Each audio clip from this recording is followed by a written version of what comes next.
welcome to our pre-concert talk with the Cumberland Piano Trio. First things first, I have too many things in my hands. So,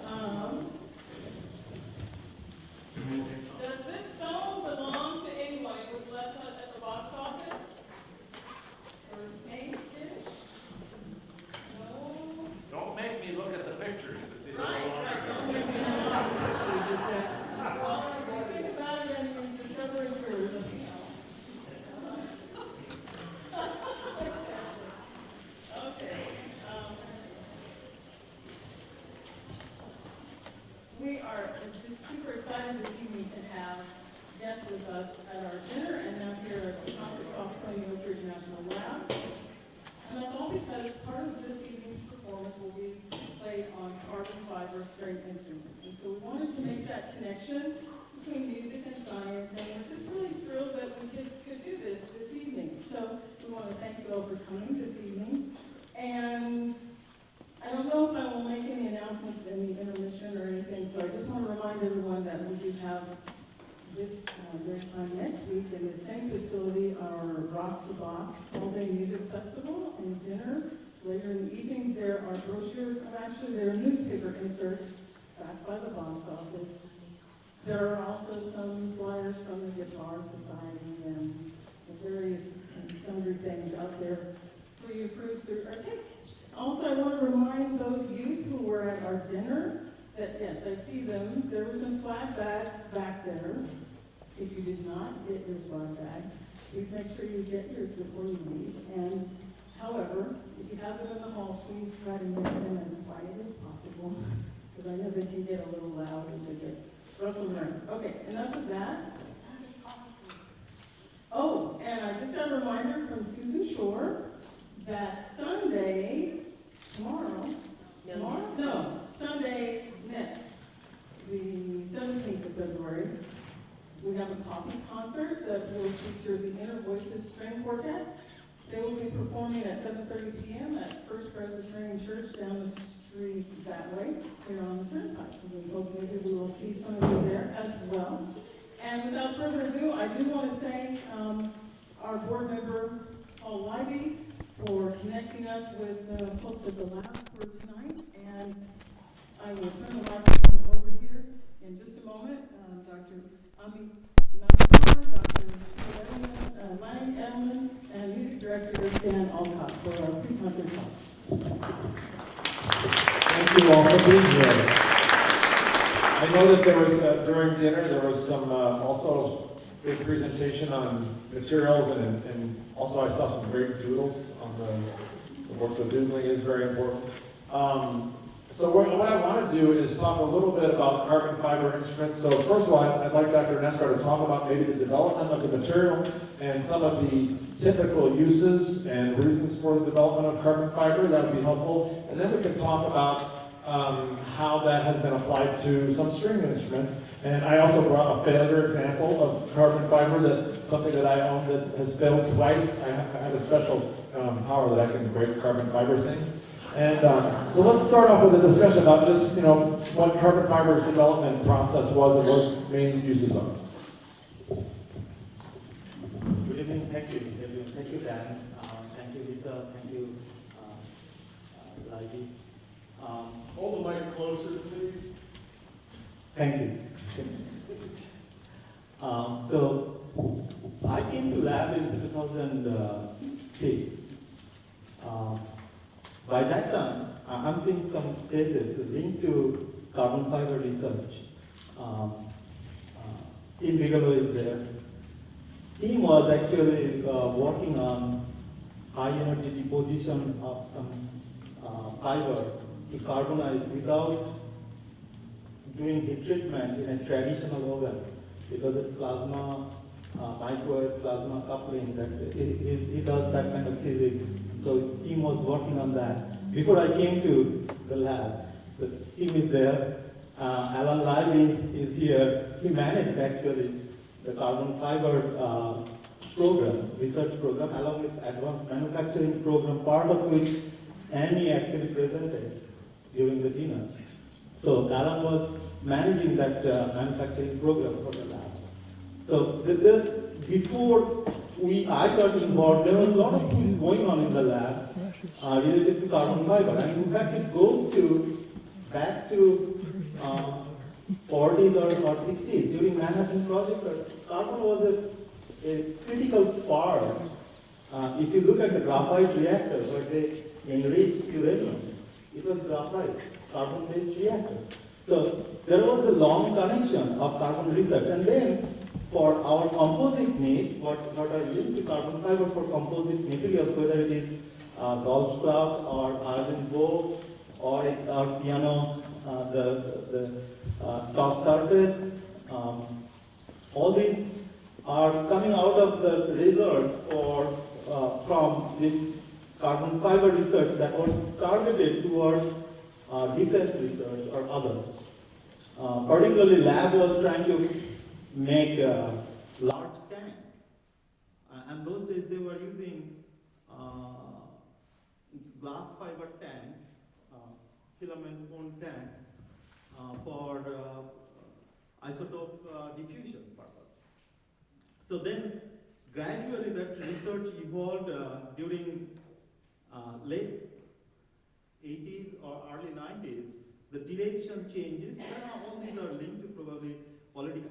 Those days I was in high school. I didn't follow what was going on though, but I learned later on the need for carbon fibers for space or defense that was in decline because it was mostly saturated, and the need or political need probably disappeared. And then the focus was on, can we use these materials for automotive or other application, lightweight materials application? And I'm sure Amit presented, they printed, in fact, a carbon fiber reinforced car in manufacturing demonstration facility in the lab. So, and I have some samples here, I can pass that and you can see. This carbon fiber is made of a polymeric fiber. I mean, just like textile, imagine a textile material that is going through a furnace, you need to heat it, this material. And there would be some chemical changes that would be mandatory for that material to survive at high temperature. And instead of getting all burned off, whether you are using it, even if you are heating it in inert atmosphere or even in vacuum, it doesn't decompose. It retains its carbon structure and forms a cylindrical fiber the way we made the original, we call it precursor fiber. Imagine your hair is almost like 50 micron diameter. And these precursor fibers would be probably 10 to 15 micron, so thinner than hair diameter. And those filaments, you will pass through a very high temperature furnace, and before that you need to do certain things. And that material becomes pyrolyzable and it forms a graphite fiber. It is electrically highly conducting, it has excellent strength and very high stiffness. So then these materials can be used, you can think about Boeing 787 plane. They were planning for it, about it since 80s, right? And that finally took 30 years for them to get certified. Because of safety, for our safety also.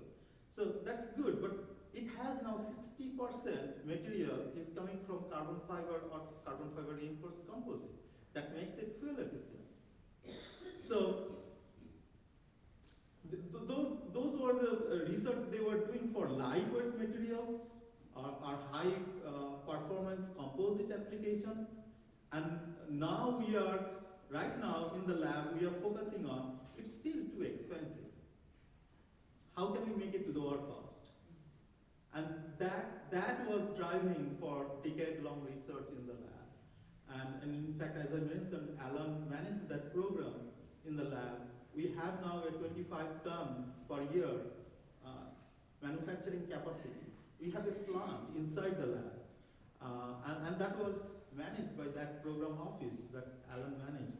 And there we are producing quantity, and we are doing research there. It is designed for 25 ton per year production. Can we really double it? And if we can do that, then perhaps the cost, manufacturing cost can be reduced. I mean, it's funny when you talk about manufacturing costs to us. Yes. Because the manufacturing cost of a professional cello is way more expensive than a carbon fiber cello. So everything is in scale in a different way. So that's why the application to our industry, which we're now going to start talking about, is a very interesting one. You know, because there are a couple of different kinds of applications. If we talk about, like I have a carbon fiber. This is a braided carbon fiber bow. I've had this for a long time. This is the first carbon fiber thing I bought. But this braided material will not collapse. Right, it won't collapse. Right, But exactly. you used this different unidirectional composite. Yeah. That's why it was breaking. Right, so I'll show you. So that's, if you look at this, you can actually see it looks that it's woven. And then, so it's woven or braided carbon fiber that's been heated. So that's equal to, I don't know if you pass that around, just don't put your fingers on the hair. I'm going to play on that. And so, How about the instrument, Dan? well, the instrument is also kind of is a braided, but what the failure material that I was going to bring was the second thing that I bought that was carbon fiber, because we're always looking at kind of new materials for instruments and stuff, because especially bows, the wood that we make bows of is an endangered Pernambuco from Brazil, and bow manufacturers have replanted the forests, and they're working with the Brazilian government to replenish that stock. And there's plenty of harvested stock now for years.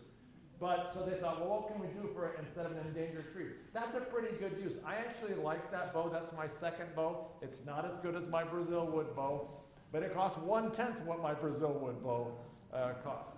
So the next thing that I bought was, and everything on a string instrument is a percentage. You're looking for these little changes in sound.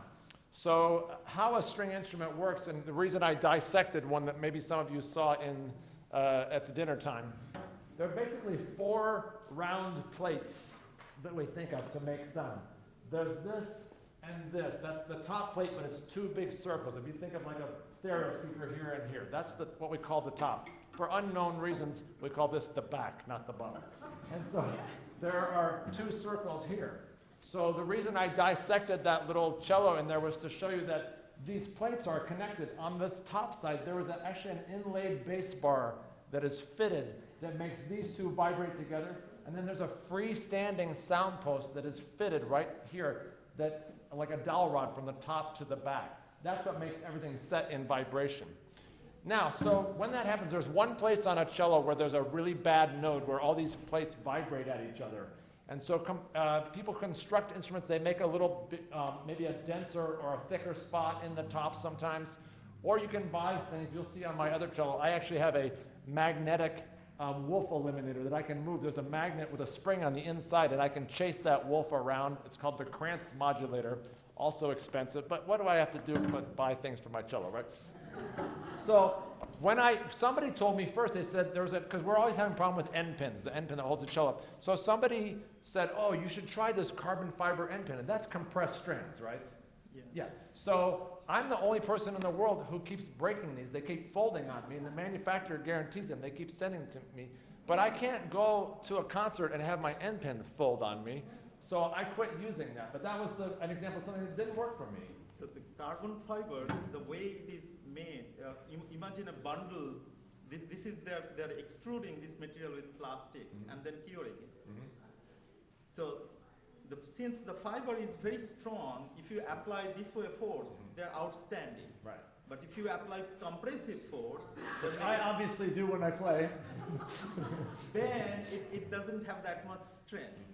To avoid that, if it is braided, or even if you are filament winding this material, like when filaments are wrapped around, then the mechanical properties are not that compressive because this filament is going that way, and they will not. So that would be the solution. Right. Because it was probably made or designed for extensional force, not for It compression. takes 14 months of playing for me to do that. It happened twice. So, but it's just an interesting thing. So, it's not a perfect use or application in any way. But the nice thing is, we have now a lot of musicians who play a lot of outdoor concerts and run-out concerts are buying carbon fiber instruments. It's a very safe instrument to take outside. It also does not, a normal cello or violin is made of 100 separate pieces of wood. And they're put together with hide glue so that they come apart. We would rather have them, because you've got 100 pieces of wood taking on water and drying out at different rates, and you would rather have the instrument come apart than the piece of wood split. And so that's why they use hide glue. This thing is not coming apart. We could take this out on Watts Bar Lake and put a sail on top of it, and it's not going to come apart, right? So it's very, very stable.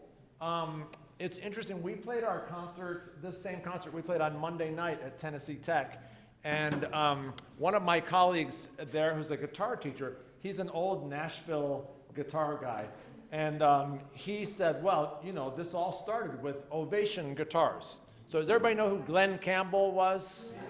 So Glenn Campbell is probably the most famous guitar player who started playing an Ovation guitar. Ovation had at the beginning, they had a wooden top, and then they had I think it was actually the first one, might have been Bakelite, the back, which is a composite, right? You had one? Yeah. Where is it? My son-in-law has it. Oh, you should have brought it. Oh, Adam has it? Okay, he's nice, that's okay.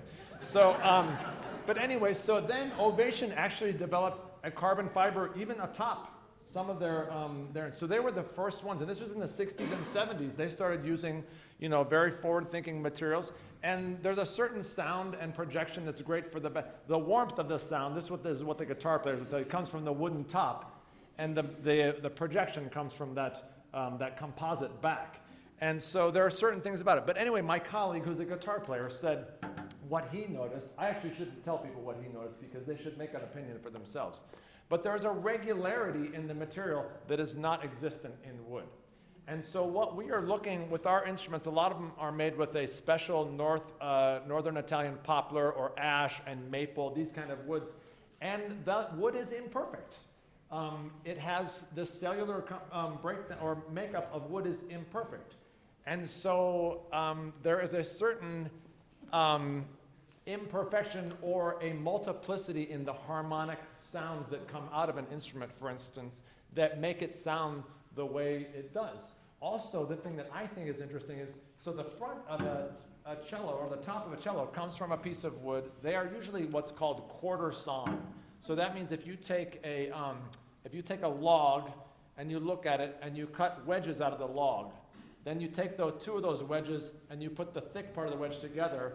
That's how they start carving a violin or cello. So a big, long, flat piece that are wedges. So the back is a two-piece back, usually, and the front is a two-piece top. Then they start carving it down to this shape. Well, this is one piece of fabric that's molded to this shape. So that's a whole different way of making it, okay? You don't have the same gradation in the fibers. It's all one fiber wrapped to a certain, so it affects how it probably sounds. One question I would like to know, that is, wooden products would be moisture sensitive, right? They're very moisture sensitive. Yes. So does it influence anything? yes. Huge. On the frequency or what Yeah. acoustic properties of? Definitely does, yes. I mean, you can take your traditional instrument carved from wood out on one day, and it's going to sound completely different the next day, and you might have to make some adjustments for that. Yeah. I run a humidifier in my office all the time during the winter because what happens when you're heating air is, and I call it my Mormon cello. It was made in Salt Lake City, and the largest violin making school in the United States is in Salt Lake City, Utah. And, but it's a very arid climate. You may find carbon fibers made there too. There I'm is Salt Lake City has a I'm Texas sure. plant is Yeah. there. I'm sure of it. They actually make there's one of the first carbon fiber bow makers was in Salt Lake City. Yeah, there is the. But that cello was kind of made in an arid climate, so it's not as bad as some instruments. It was put together dry. But what happens and a cello is bigger than a violin, obviously, and so when the humidity goes down, when you turn your heat on, what it's doing is removing moisture from the air. So when it's really, really cold, it gets really dry. You all know that because your hands crack and you put on lotion and this and that. And so the top of a cello shrinks. There's an arch in the top of an instrument, and that arch shrinks. When that arch shrinks, that means the bridge goes lower, the strings are lower, so there's less tension on the top of the instrument, it makes it vibrate in a totally different way. Sometimes there's a point of no return. Sometimes it sounds a little bit better, and then right away it sounds worse. So then we turn on our humidifiers because we're trying to get our instrument to the shape that it's supposed to be, because the shape has actually changed quite a bit from that. But I think that's the biggest difference. You know, I mean, for me, think about like carbon fiber was probably developed to be a lightweight, strong material. And that's not always the best application for us because we have to have a certain density. The thing I think is most effective is bows. I like that the bows really work pretty well. And they're not super lightweight. If you take a piece of Pernambuco, which is the wood that a bow is made of, and you take a piece that's about 4 inches square and about 3 inches long, it literally feels like cement. It is such a dense, oily, hard wood. You can put it in water, it won't even soak up water. Pernambuco is so strong. If you think about all the pressure on a bow, it has to be super, super strong. And that's the good thing about the carbon fiber. The braided carbon fiber works very well for that purpose. And the instruments are very reliable and very consistent, and it's a little easier to play in certain ways. We were thinking about like how many pieces to play. So we're doing 3 pieces tonight. We're just playing the carbon fiber instruments on one of them, the middle piece, so you kind of get an idea. And I don't want you to think like, well, compared to the wooden instrument, or what I want you to do is take a moment to think, what is the quality of sound? How does it sound? Not better or worse, but is it different? And make an observation. And then also make an observation of how do the violin and cello match or not match compared to the wooden instruments. Now, Sue's and our traditional instruments are made a couple hundred years apart, probably. When was your violin made? 1913. No, 1913, so 85 years or so. Mine's 1991. But totally different makers, made in different, where was yours made? Cremona. In Cremona, so good, yeah. Just a couple hundred years after Stradivarius. Yeah. And mine was made in Salt Lake City. So very different, materials, and maybe a different sound. But these instruments that Sue's husband Scott actually is importing and selling these because he met a maker in Germany. And so these, it's a whole new different. Oh, do you want to bring that up, the dissected cello? It's so much fun to look at. I gave Lisa a video of myself and my friend sawing this cello in half. She didn't post it on our Facebook. I don't know why. She thought it would go viral. We'd get in trouble. So I thought it was sacrilege. I couldn't put it on the. So if you But I see, have it. this is an old half-size cello that my daughter once played, and it was not very good, and it started cracking, so I thought, oh, we'll just take it apart. So this is the shape of an instrument, right? And you can see, if you take it apart, on this side, on my left side, that's where that freestanding sound post is connecting the top and the back of the instrument, so connecting the vibration. Then on this side, you see the bass bar that's been carved and glued in, and it's connecting these 2 plates like that. The other thing, the reason that the shape is a little different on the carbon fiber instrument is you need structural places to hold this instrument together. So these fancy corners that you see on the body of this instrument, that's actually a block right there. There's a big one here, and here, and here. That's what helps hold the instrument together. Those are structural, they're not acoustic. That circle is what's acoustic, and that's what's there. That doesn't need these corners. So those are places to hold like more glue. You can see the corner blocks and stuff, those blocks that are in there. But everything's a percent. Yeah, Bill, you have a question? Yeah, we were noticing that the sound post in the carbon fiber instrument is still wood, and Yeah. the bass bar wood. And and the bridge too. the bridge is wooden. Well, the bridge has to be mutable. You have to be able to change it. This is one of the things, when I talked to, about 25 years ago, I talked to the people at Ovation Guitars. One of the things that changes that's always annoying on our instruments is the bridges warp. And I said, hey, if you want to develop something that string players would like, there's 2 things we might accept.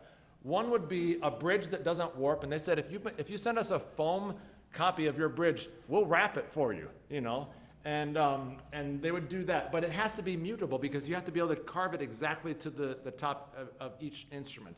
I'm not sure about that. Sue, do you know what's going on with the bass bar inside? I think it's a carbon fiber bass bar. Yeah.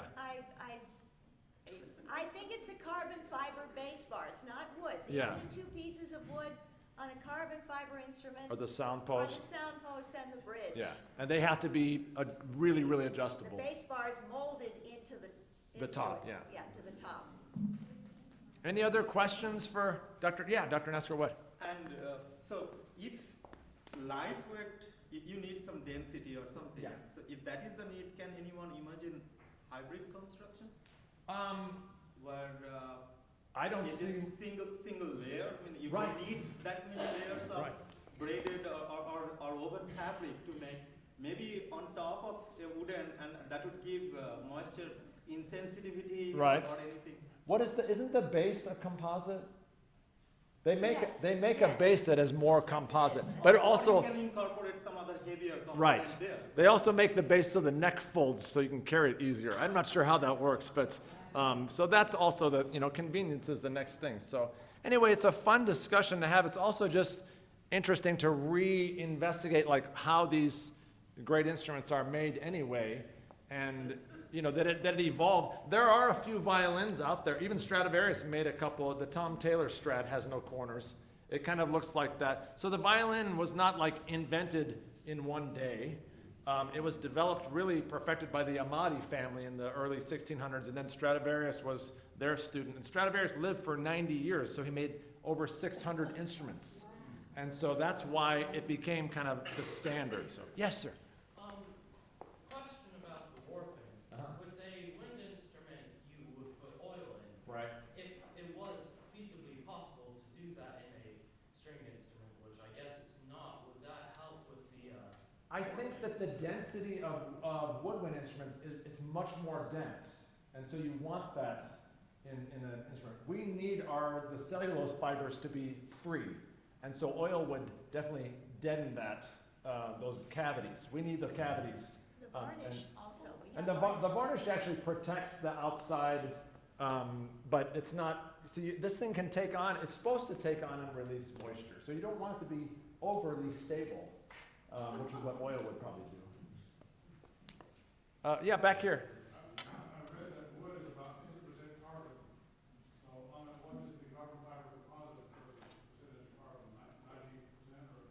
Now, in that composite bow, there would probably be 60 or 65% carbon fiber.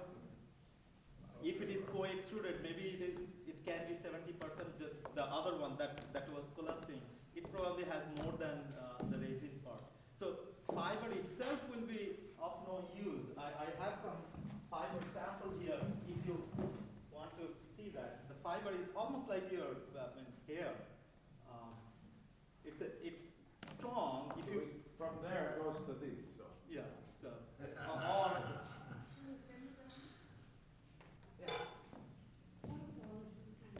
and so these fibers,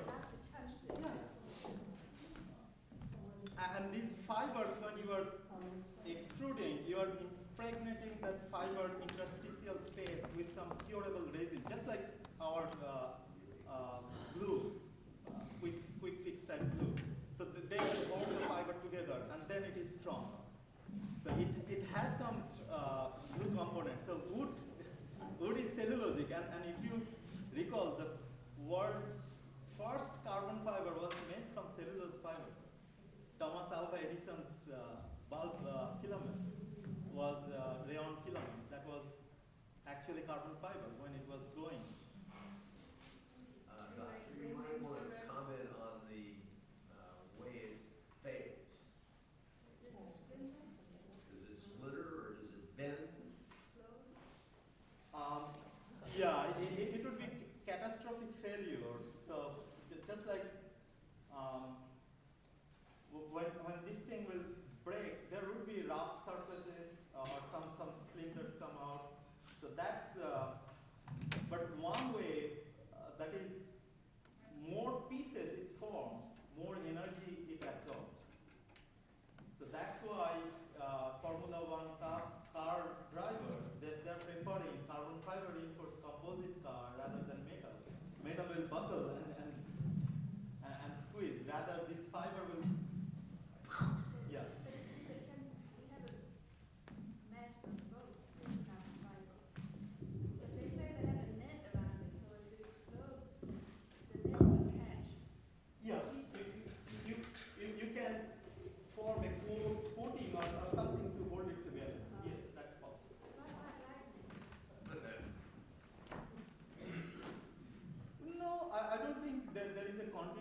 on that. Outside is coated with fiber is not on the outside. There is insulation on the outside skin. So you don't have to worry too much about that. No, there are some. Carbon fiber even for sailboats are there.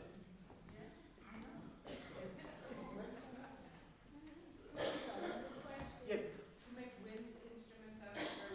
Yes, there are clarinets that are now made out of carbon fiber, and they sound really, really good. Like, I know some professional clarinets. The first thing clarinet players do is they change their ligature and their head joint. So whenever there's an innovation, they just start with like a small piece, or sometimes you'll see a clarinet player who has a rosewood head joint and then a new ligature. And so we're always experimenting with new things.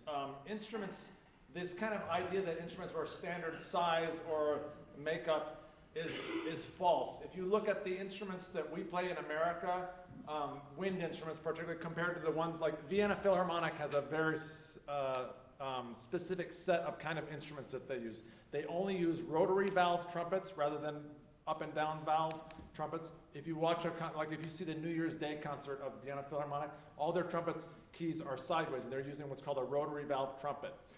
Their oboe head joints have a little ball, ours don't.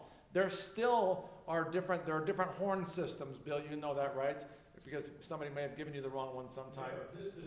Pistons, right, yeah. So there's all these kind of different things, but the size of instruments even, like the idea that there's a standard size of a cello, that's a rather new thought in the late 19th and 20th century.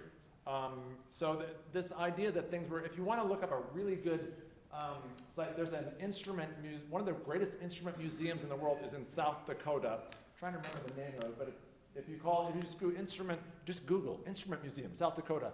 They have a great website where there are like 33 pages of different clarinets over the last two. And you see the clarinet that was used for Mozart's clarinet concerto, and it looks like somebody carved it in their basement, but very primitive looking. And so we've developed systems to make the instruments play better, but I don't know that they always sound better. And so a lot of things, like when I have my cello, my standard cello out here, somebody used to give me there was a piece of wire on the bottom that holds the whole tailpiece and everything together. People started going to Kevlar, braided Kevlar, because they thought that's the best thing. Mine has an actual piece of gut on it now, which nobody has used for 90 years. I like the way it makes my cello sound.